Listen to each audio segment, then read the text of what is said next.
Welcome to the Tom's River Show. Pat O'Melia here. You there? That's the reason I do the show, because you're there. We'd like to inform you, want to educate you, maybe entertain you a little bit. Got my coffee, my ever-present cup of coffee. But that matter. Styrofoam cups are getting hard to find. I don't know if it's from the the barbecue season in summer, but it's getting tough to find them at ShopRite. But that matter, supposedly on July 1st at ShopRite down here in Tom's River, no plastic bags. I didn't see any signage, but that's when the plastic bag ban comes into play here in New Jersey. It hits on July the 1st, so you may want to start hoarding some.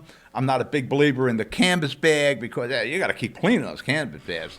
And I'll never remember to have all those bags with me.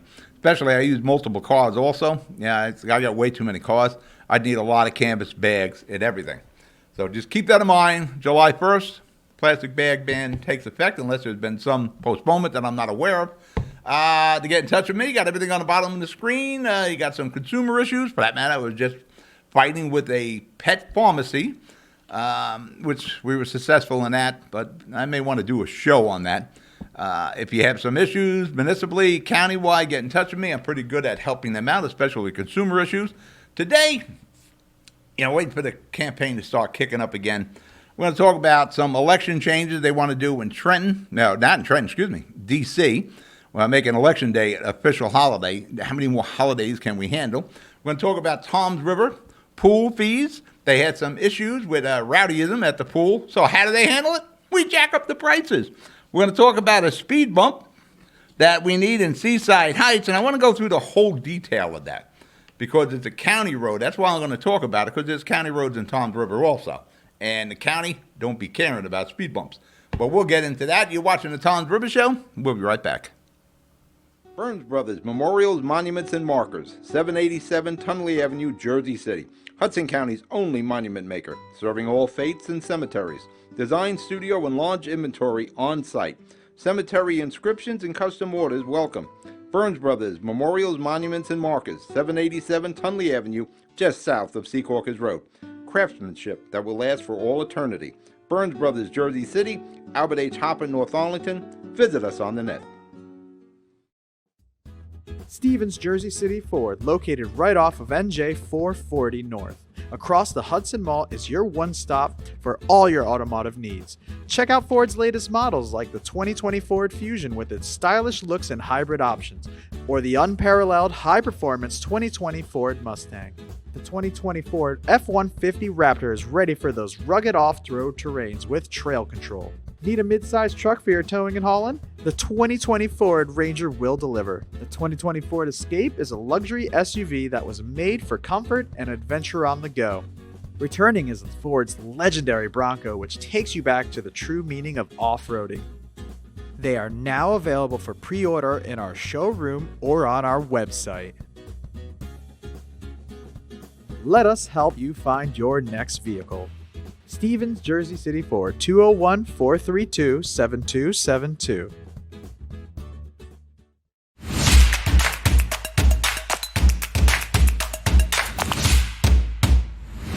Cutting edge surgical care is right here in Secaucus. Robotic surgery is safer. Shorter hospital stays. Smaller abdominal incisions, the size of an M&M. Here at Hudson Regional, we provide world-class robotic surgical care. We're back. Tom's River Show. Pat O'Melia here. You there? Summer is it's now the summer season. It is here. Try to take time to make a trip to Seaside Heights. Every dollar you spend on tourism here in New Jersey comes back threefold. Not sure how that math works, but they keep telling me that.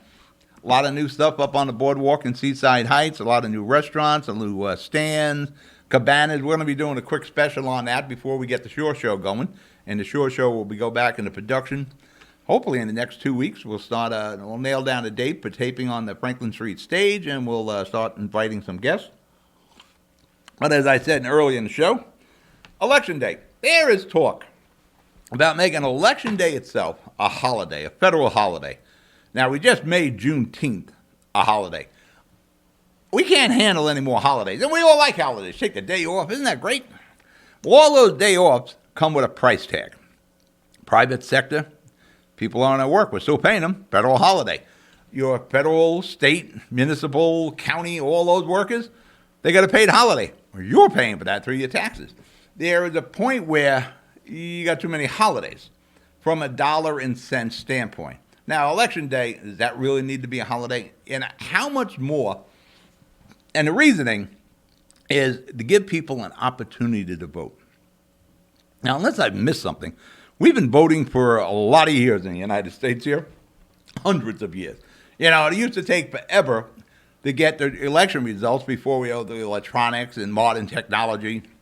You know, you had the mail on a horse getting results back and forth, that sort of thing. Kind of like the election primary they just had in New York City, that we won't know the results of the winner of that primary election until possibly the middle of July. The more we try to open up Election Day, the worse it gets.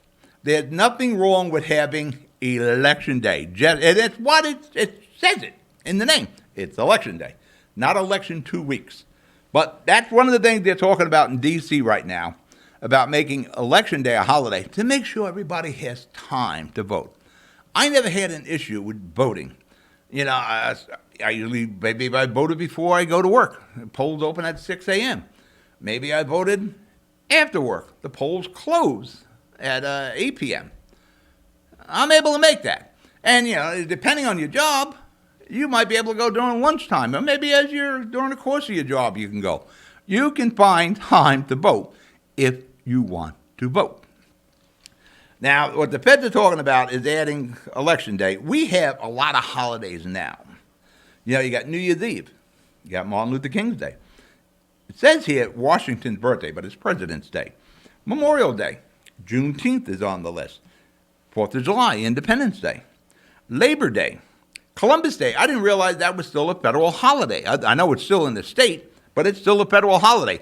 The sands of time are passing through the glass right now. Columbus Day is on the clock because you remember when we got Martin Luther King Day, we kind of combined Lincoln and Washington and made President's Day. We didn't get a new holiday. We kind of stayed the same holiday-wise. You got Veterans Day. You got Thanksgiving Day. And, of course, Christmas. Then you got the unofficial holidays. You got the day after Christmas. No, excuse me, the day after Thanksgiving. Day after Thanksgiving and Good Friday. And in the state of New Jersey, you know, we're still recognizing Lincoln's birthday. A lot of the union contracts recognize it. And I know state-wise, Columbus Day is still a holiday. I was surprised to see that on the list of federal holidays. That's a lot of holidays, and all those holidays cost money. And who pays for that? It's going to be you. Somehow you're going to pay for that. Whether it's your tax dollars or the cost of a hamburger is going up because private industry has to pass that along. So that's one of the problems. They're talking about how we're going to open up Election Day, which it is, again, Election Day. 14-day early voting. Now, that sounds great, right? Early voting. Somebody has to be there for 14 days. And it's more than somebody. It's a lot of somebodies are going to be there at that polling place for 14 days. Now, here in New Jersey, like Jersey City where I vote, you know, we inconvenience the senior center for that day, the fire department, the school. You want to do it for 14 days straight? No. And again, there's a cost that's associated with 14 days of early voting. New York City just went through it. Wasn't like they were knocking down the doors for early voting in New York City. A very small percentage voted in the early voting. Yeah, everybody came in on Election Day. And it's in the name. It's Election Day. That's the day we go to vote. We don't need 14 days of this. But we're going to break for commercial. I'll pick up on the 14 days. You're watching the Tom Rivers Show. I'll be right back. Hudson Regional Hospital, we promise to be prepared for your emergency. We promise to provide world-class robotic surgical care. We promise to treat you like family. To provide accurate diagnostic care. To provide the most innovative orthopedic care at your doorsteps. We promise to treat your baby like our own. To never stop investing in the best of spinal care. To be with you every step of the way. Here at Hudson Regional Hospital, we promise to take care of our community.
We're back, Tom Driver Show, Pat O'Melia here. We're talking of the 14 days of election, like Christmas.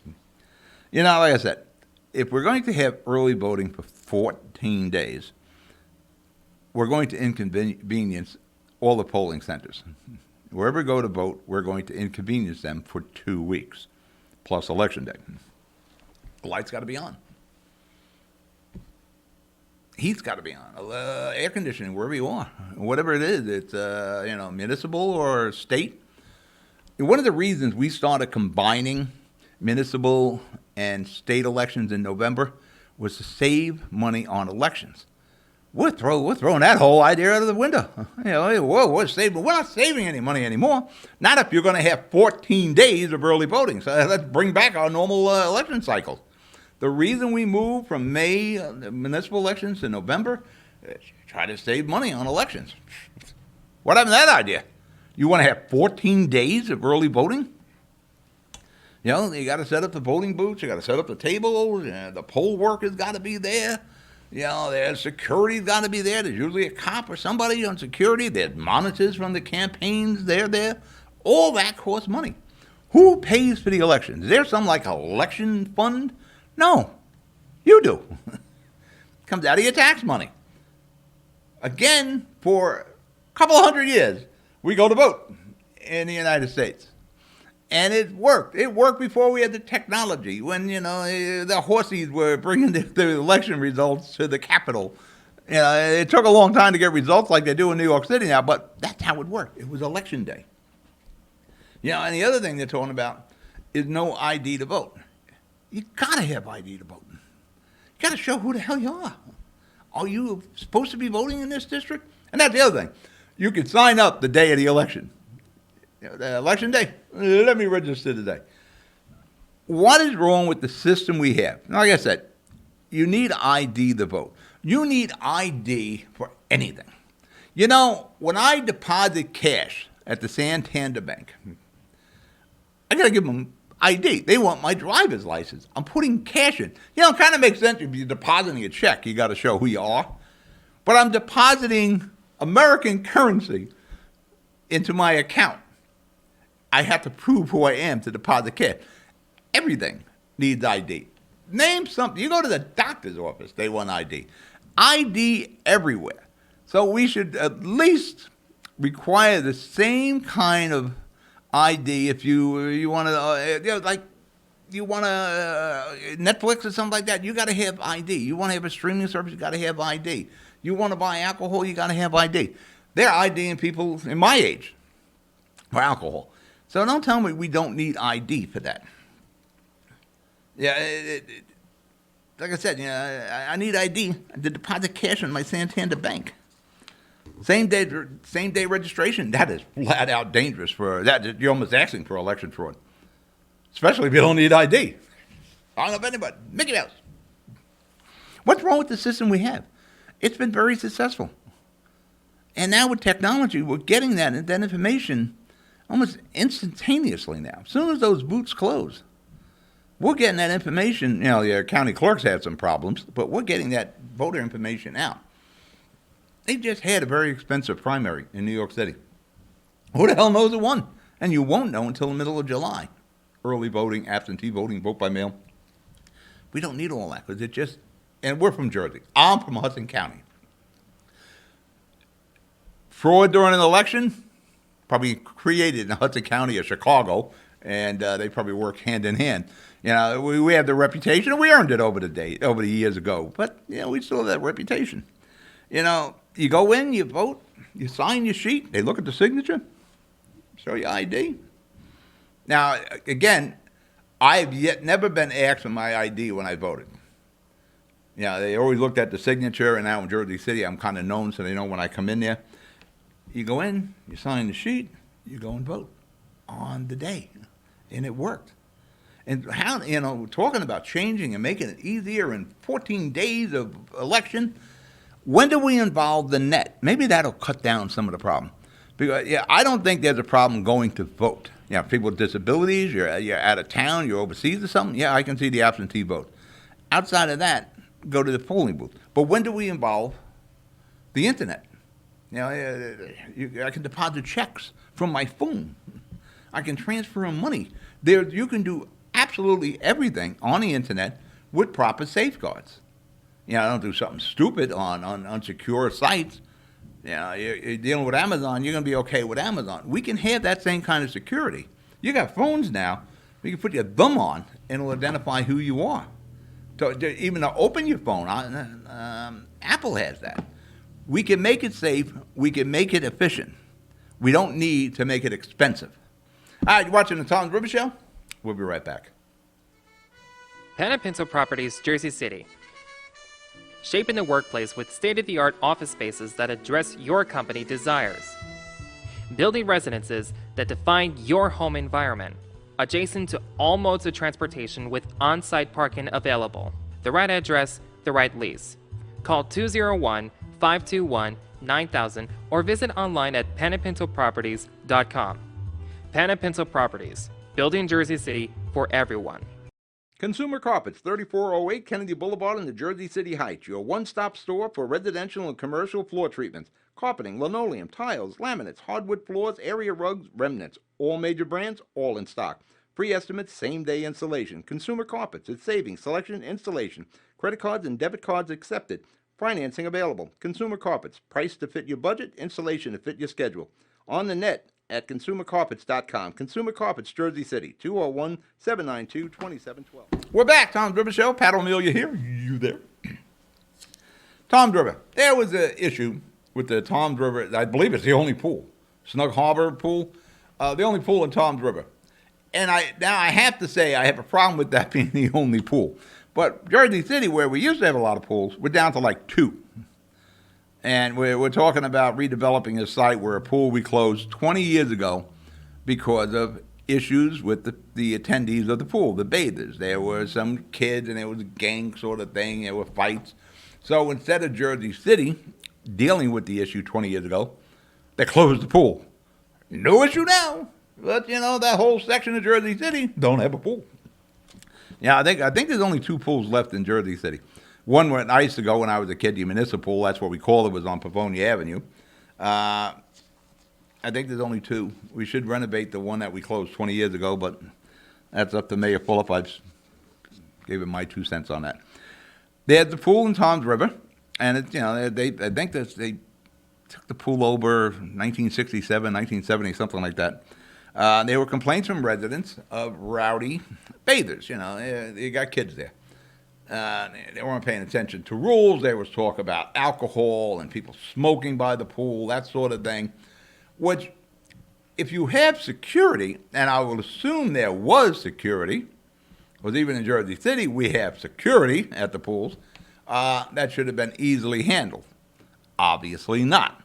So Tom's River, instead of enforcing proper safety protocols and behavior at the pools with security, which I'm sure they pay for, they decided we'll take care of it by raising all the fees for the pool on out-of-towners. Now, if you're in Tom's River, you're saying, well, the hell with the out-of-towners. Well, a lot of people come to visit family in Tom's River. They might be coming to a barbecue or a birthday party or coming down for the weekend, because you're coming kind of down to the shore, the Tom's River. They may be staying at Aunt's house. I remember when I was a kid, we used to come down and see Aunt George and Aunt Pat. They had the houses in Bricktown and Uncle Walter in Herbertsville. We came down, you'd go to the house, and we did, whatever in the town, and you went to the shore, you went to the ocean, to the beach. That was all part of coming down the shore. You didn't actually be in the shore. You went to a different town, and the whole family would go to the beach, or you went to the pools. So their idea is to raise the prices on out-of-towners. Now, Monday through Friday, right now it's like $6 a person. Starting Monday, it's got to be voted on, and it's going to slam dunk right through the council, because who cares about out-of-towners, right? Because that's the short-sightedness of Toms River.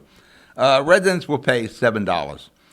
Residents, seniors, and children will pay $5 and $4. Seniors over 62, children between 4 and 12. Non-residents will pay $14, up from the $6 that it is right now.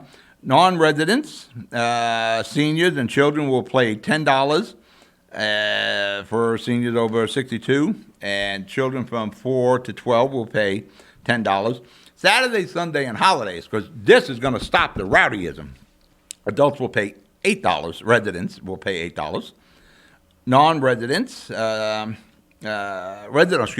residents, seniors, and children will pay $6, and non-residents will pay $16. And the seniors and children will pay $12. That's Toms River's solution to rowdy kids.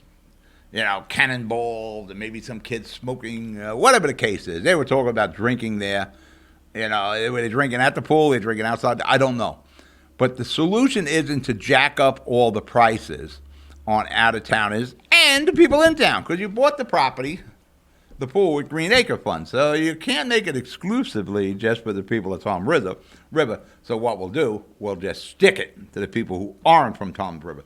But like I said, those residents of Toms River are normally bringing their cousins, their aunts, people are coming down to visit. Maybe they rent a house down here. Whatever the case is, it's short-sighted, because when you come into Toms River, if, say, you rented a house, you come to see your family, you're usually going out for dinner, there's some shopping that's going on, money is being spent.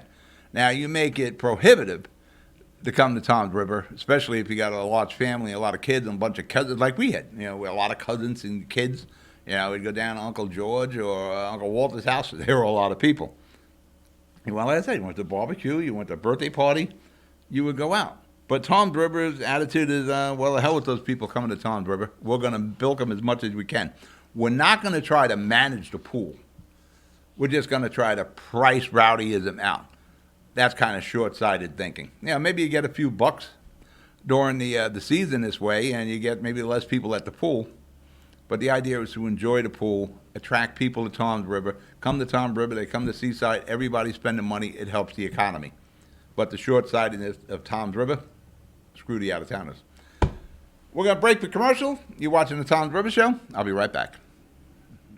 Good Friend Self Storage in North Bergen, New Jersey is a fully climate-controlled facility equipped with state-of-the-art security, packing supplies, a Refer a Friend program, and multiple loading docks convenient for commercial use.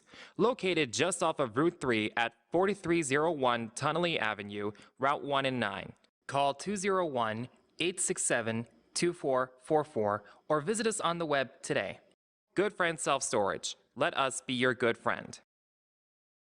Newport, the luxury waterfront community on the Hudson River, offers the quality of life you deserve in 10 high-rise rental towers with amenities such as the on-site Newport Path subway, light rail and ferry service, Newport Town Square, 3 playgrounds, dog run, upscale restaurants, retail giants like Sears, JCPenney, Macy's, and Target. Morton Williams Supermarket is just outside your front door. A health and fitness club, spa, skating rink, and medical facilities are also on site. NewportNJ.com. Enjoy the New York skyline from Newport Town Square. Manhattan is just one path stop away or quick ride through the Holland Tunnel. Nursery and private elementary schools all on site. 12-screen movie theater at the Newport Center Mall. Want to visit Newport? Stay at the Westin or Marriott Hotel. Go to NewportNJ.com for details. Newport has luxurious towers, great restaurants, shopping, New York skyline views, schools, playgrounds, a marina and yacht club, gym, spa, fine wine, fine living. It's incredible. It's you. NewportNJ.com. Newport, live like you want. We're back, Toms River Show. Quick reminder to everybody on the Toms River Council. You wonder why there's all those vacancies on Route 37? Why businesses come and go? Because we're not attracting more traffic to Toms River. more people coming to enjoy the downtown area or shop on 37. Yeah, let's just discourage people from coming to Toms River. Wise business plan. Speed bumps. Nobody likes them.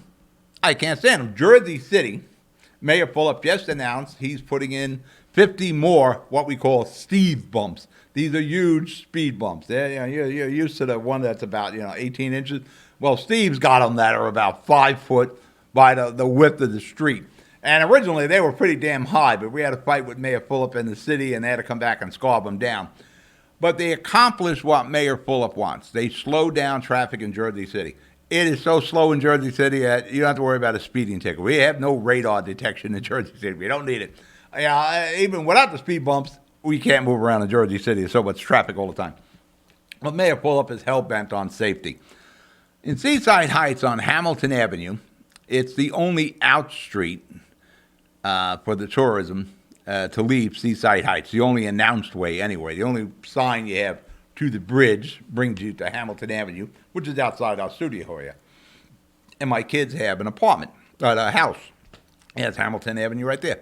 On Hamilton, for that matter, this weekend, I was installing solar lights on the kids' garage. I do a lot of woodwork in that garage. I'm able to work on my cars there. So we had hardwired lights, so I put these solar lights in that I researched. Mike, you may want to show some of my handiwork there. I shouldn't be on ladders anymore because I need 2 knee replacements, but I did the job. Instead of hiring somebody and the kids happen to pay, as the garage and as the 2 solar lights I put up, you see the hardwired lights in the middle, and show that, look at them, they work pretty good. After I was done with that job, I couldn't make it up the steps because my knees felt like they were on fire. I was sitting on the steps, and there was an accident. Traffic was backed up on Hamilton because it's the only reported way to get out of Seaside Heights. Guys coming down Hamilton Avenue, we already blew through a couple of red lights according to eyewitnesses, shoots past the intersection of Central and Hamilton, going down Hamilton. A kid who has the light is crossing on his bicycle, boom, hits the kid. Half the bike is like half down the block. The guy on the motorcycle smashes into a car. The kid is okay. Bikers, forget about the bike. Kid's basketball, they recovered that. Triborough ambulance came, took the kid for observation. I've been arguing with the county of Ocean for at least 2 years about putting speed bumps here because this was a traffic situation where it's backed up, people trying to get ahead of it. Without traffic, it's a friggin' raceway. You want to slow them up, speed bumps will do it. The county of Ocean said, we don't do speed bumps. Mayor Bonds would put them in tomorrow. But it's even another way. You can get out of Seaside Heights if we just remove this island. You see there? That was man-made to stop traffic on Bay Boulevard to getting out to the Mathis Bridge. You notice you see the flag back there. That's where the carousel horse is. If we could have more escape routes from Seaside Heights instead of just Hamilton, that would ease a lot of the traffic and speeding. But that's not done. The best way to do it right now is to install speed bumps. Now, again, I'm not a fan of them, but I understand that it will slow down the speeders on Hamilton. It will be safer because Hamilton isn't that, seedy motels anymore. They are brand new condos. There's a senior center here. We need to take all the safety steps. We need a Mayor Fulop with Ocean County. Now, Joe Picari is now looking into it because I sent a story about Mayor Fulop and the speed bumps. That's important here. We need to protect the people on Hamilton. I am at a show. You be good. You be safe. I'll talk to you during the week. Good night.